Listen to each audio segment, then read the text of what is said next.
This is intended to describe a problem with neurography and to try to provide some helpful information about what we're looking for. In this case, someone ordered a MR neurogram of the common peroneal nerve. So let me show you some anatomy and what was done here and what was done separately that was better. We're in the left thigh, and you can see this sort of stippled appearance down here. This is the sciatic nerve. Distally, the sciatic nerve divides into two parts. You can sort of see them starting about here. This part is the tibial nerve, and then this part is the common peroneal nerve. So tibial nerve winds up following the vessels behind the knee and the popliteal fossa. The common peroneal nerve, if you can see it at all, is here, and it kind of, well, that's the lowest image that we get in this case.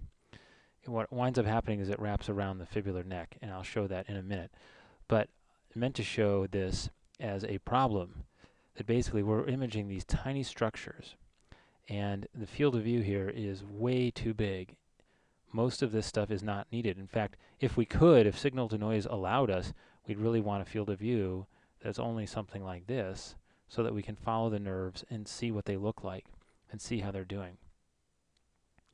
Also, I think, if I'm not mistaken, what is it? Let's see here. Well, here's a T2. It's not too bad. Basically, the issues on this study are the huge field of view and the anatomic coverage. So we don't see the area where actually most common peroneal nerve abnormalities occur, which is near the fibula. And we do see stuff way proximal in the thigh that we don't need to see. Now compare that with a routine knee MRI that was sort of done on the same patient. And you can see here's the femur, and here are the two things. Here's the tibial nerve, here's the common peroneal nerve.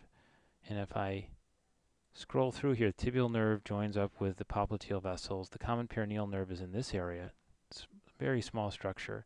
You can't even see it well with fat suppression if it's normal. It's here. It's sort of here. It's here. And here's the fibula. And it's out here that the nerve tends to get impinged, and then it goes anterior. So even in this knee, we don't go far enough to watch it wrap around and to look at the muscles in the upper leg.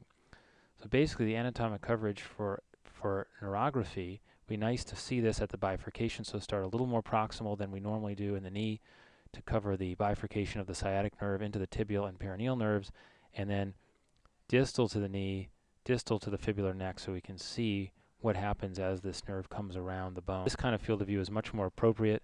It's unrealistic to expect us to get a smaller one, but that first example was way too big.